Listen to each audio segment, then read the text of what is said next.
Өнөөдөр бас Монгол Улсын үндсэн хууль заасан бүрэн эрхийн хүрээнд бас кабинетийн гишүүдэд танилцуулж байгааг ерөнхий сайдын бүрэн эрх оруулж ирж байгаа асуудалд хүндэтгэлтэй хандж байна. За би одоо томилогдох энэ сайд нарт ерөнхий сайдтай бас нэг хань болж гал барьж энэ бодлого гэдэг юм уу энэ зүйлээс нэг ухралгүй оруулж ирээсэй гэж хүсэж байна. Яг өнгөрсөн энэ засгийн газрын үед бол үндсэндээ за яг одоо бодлогоо оруулж ирсэн сайд тун ховор байна. Тухайн бүрийн цаг үеийн шинжтэй нэг хэдэн асуудал цаг хугацаанд батлагддаг асуудал оруулж ирсэн болохоос биш. Яг салбарын бодлогын асуудлаар ЖНК гишүүнийг асуудал оруулж ирлээ. Шадар сайдныг хуулийн төсөл өргөн барьлаа. Амар сайхан сайд. Бусдууд нь ярьсаар байгаа л дуслаа штэ. За учрал сайд бас нэг цөөхөн хэдэн асуудлууд оруулж ирлээ. Том төслүүдийн бол. Бусдууд нь байгаагүй байхгүй. Тэгэхээр маний дэд бол ерөнхийдөө нэг юм гой зүйлүүд сонсогдоод байгаа боловч яг бодиттой ажил болгоё. Бодлогын хэмжээд улсын хурал дээр ажил хийхээр хуулийн төслүүд нь жишээ нь орж ирэхгүй байгаад л хамаг асуудал байлаа. Энэ дээрээ бас анхаарч ажиллахыг хүсэж байгаа. Тэгэхээр миний хэлэх гэж байгаа санаа ийм зүйлийг хийх чинь гэж ирээдүйн цагдаар бага ирээрээ. Ийм зүйлийг хийлээ гэдэг өнгөрсөн цаг дээр бодит ажилтайгаар дараа нь ажиллаад өгнүүлэхэд сайд маань хичээж ажилласаа гэж би зүгээр нэгдүгээр хүсэж байгаа нийтлэг байдлаар. За хоёрдугаарт энэ ерөнхийдөө нийтлэг байдлаар энэ төрийн албан дээр шийдэл саналуудыг яхахта аж ахуйн гэж иргэдтэй нэг сонголтыг туулах биш. Хэд хэдэн сонголтыг санал болгодог бодлогыг бүгд барихыг хичээгээсэй гэж хүсэж байна.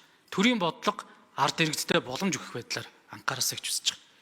Ийм зүйл рүү л одоо сайд нар тэмүүлж ажилласаа гэж хүсэж байна. За би ингээд яг зүгээр эдийн засгийн хөгжлийн яам дээр бас учрал сайд очиж байгаа юм байна. Өнгөрсөн цаг хугацаанд бас нэлээд галтай асуудлуудыг л бас аваад гарахыг хичээгээд явлаа. За учрал сайд бас судалтай авах ажиллагааны хууль мөл хийчихнэ гэд нэлээд галтай зүйлүүдийг явж исэн боловч одоо ингээд чиг үүрэг өөрчлөгдөж байгаа юм. Тэгэхдээ эдийн засгийн хөгжлийн яамыг бас нэг өөр төвшөнд аваачмаар байна учрал сайдаа. Жилийн хөгжлийн төлөвлөгөөгд нэг босон болоогүй баахан юм жагсаагаад биччихээд энийг яаж санхүүжүүлэх шийдлгүй баахан явдаг ийм л байдалтай байл. Сая бүрөвдөрч дарах хэллээ шүү дээ. Өнгөрсөн жил эдийн засгийн өсөлт 7.9%-тэй байсан өнөөдөр 2.4. Тэгээ одоо яг эдийн засгийн хөгжлийн яамыг сая ганц төмөр дараагаалаа. Иймэрхүү байдалтай л ингээ хүлээж авч байна та.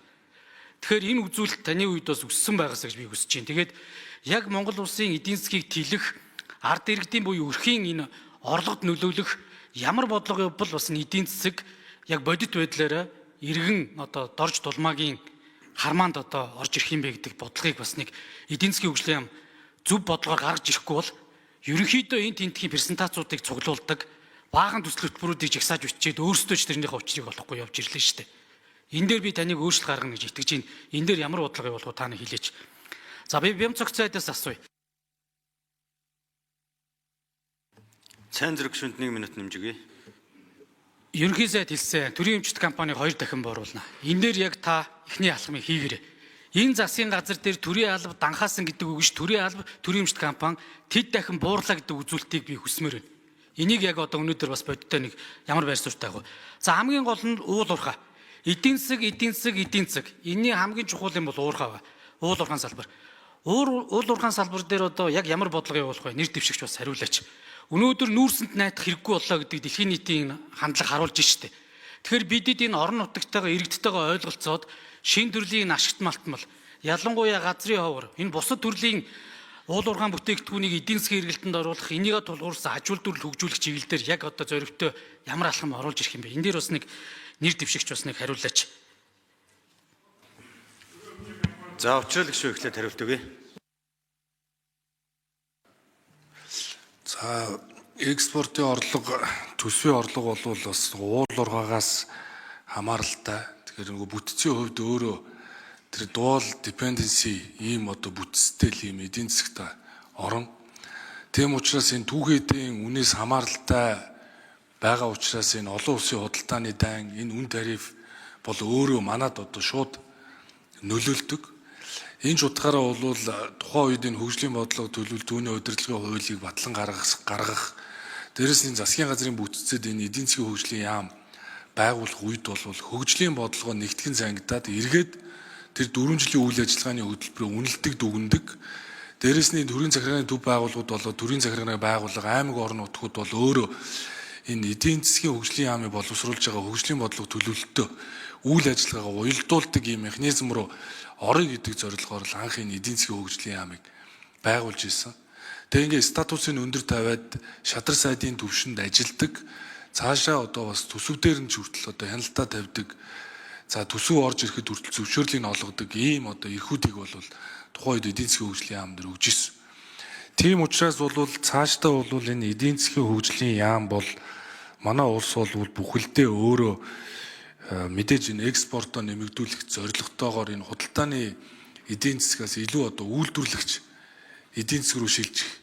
За тэгээ бид нэр одоо олон жил эдийн засгийг төрөлжүүлэе гэж ярьлаа, солонгоруулъя гэж ярьлаа. Бодит амьдрал дээр бол энэ түүхэн эдгээр нэмэн үртэг шингэсэн бүтээгдэхүүн үйлдвэрлэдэг ийм одоо бас улс орон болохын төлөө зорхил ёстой. Энэ ч утгаараа бол бид нэр өнгөрсөн хугацаанд яг бодлогын шинжилгүүдээр бол тодорхой алдаанууд бол бас гарч ирсэн. Энэ юу вэ гэвэл энэ мөнгөний нийлүүлэлтийг төрөлжүүлэх хүрээнд бол банкнаас гадуурхын санхүүгийн хүйсэрийг нэмэгдүүлье. Энэ дэр томоохон бодлогын шинжилгүүд хийе. Даатгал, одоо хөрөнгөний зах зээлийг хөгжүүлье. Хувийн эрх зүйн шинтгэл хийе гэд олон жил ярьсан. Миний хувьд бол өнгөрсөн хугацаанд энэ хэрэгжлийн сайдаар ажиллаж байхдаа энэ мега төслүүдийг бас эхнээс нь авч орж ирээд их хурлаар одоо батлуулах ажлуудыг хариуцж ирсэн. Тэгэхээр энэ ажлуудаа үргэлжлүүлнэ. Энэ зөвшөөрлийн реформыг дуусгана. Төрийн өмчт компани бүтээн засаглал ил тод байдлыг сайжруулах хууль их хурл дээр байгаа.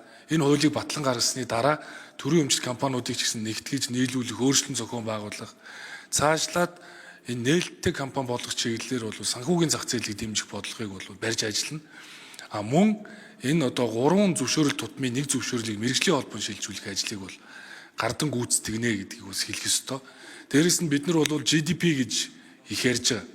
За GDP $10,000 төрнэ гэд. Гэхдээ яг хүртээмж нь өөрөө иргэн бүр дээр очих уу үгүй юу гэдгийг бол хэмжиж чаддаг. Тийм учраас одоо нөгөө GNI гэж ярьж байгаа шүү дээ. GNI бид буюу энэ GDP-ийн өсөлт өөрөө амьдрал дээр иргэн болгонд тулж очиж гин үү? Нөгөө хүртээмж нь бий болж гин үү гэдгийг тэр анхаарах хэрэгтэй. Ийм ч утгаараа бол эдийн засгийн хөгжлийн яам цаашдаа энэ 14 мега төслүүдийг одоо priority-г нь гаргана.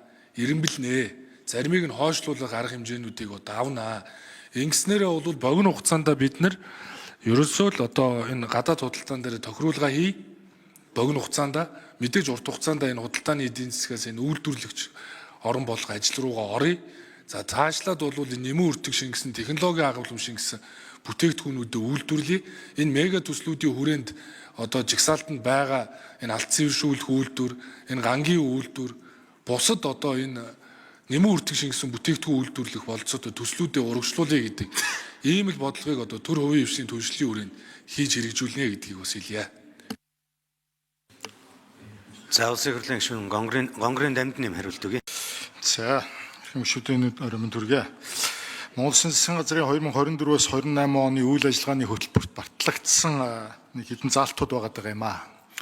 Эрдэс соёлын салбар дээр бид нэр анхаарч ажиллах ёстой асуудлууд бол нэгдүгээрт энэ геологийн судалгаа, эрэл хайгуулын ажлыг эрчимжүүлэх тухай заалт энэ 3.3.1.2 заагдсан байдаг. Шинэ нод газруудыг нээх, газрын хэвлэлийг нээгдсэн геомэдэлийн санг бүрдүүлж нээлттэй болгох тухай 3.1.1-ийн 7-д газрын ховор элемент боловсруулах үйлдвэрийн төслүүдийг бодлогоор дэмжинэ гэдэг.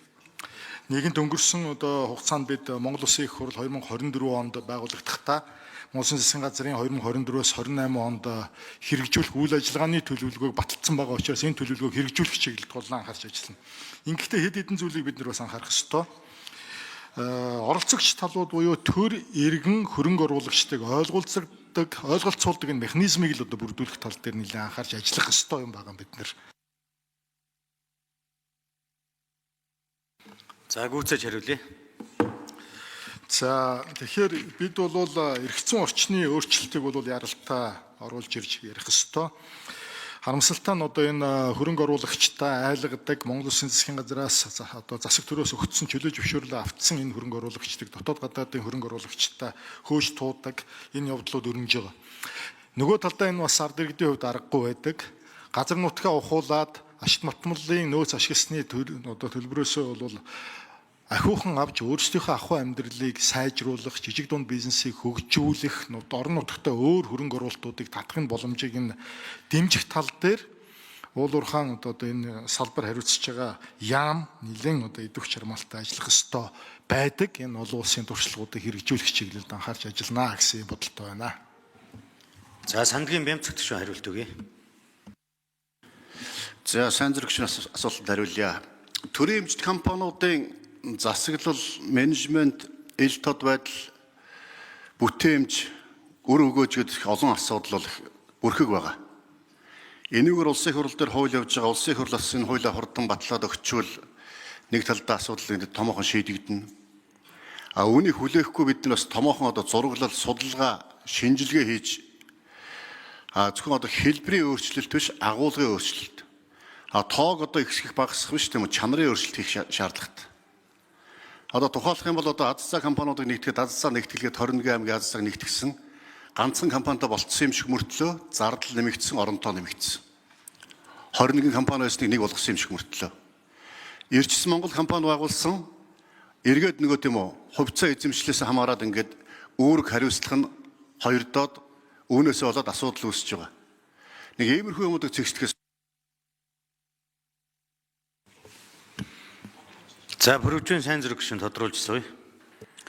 За тэгээд ерөн бүгдэнд нь амжилт хүсье. Тэгээ яг гол асуудал мэдээж танаа манаа гэж байхгүй. Нэгэн тал энэ улсын хур суудалтай бүх намуудын л мөрийн хөтөлбөр байгаа учраас энийг хэрэгжүүлэхэд бүгд анхаарыг.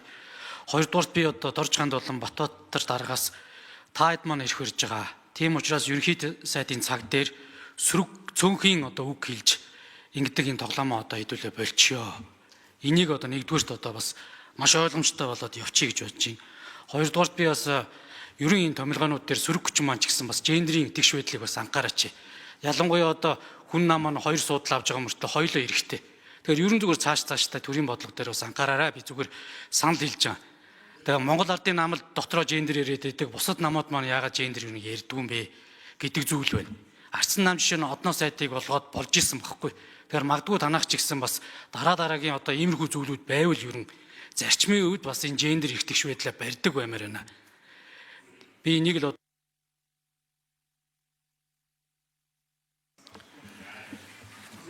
За ухнагийн отгон баяр гишүүн асуулт асууж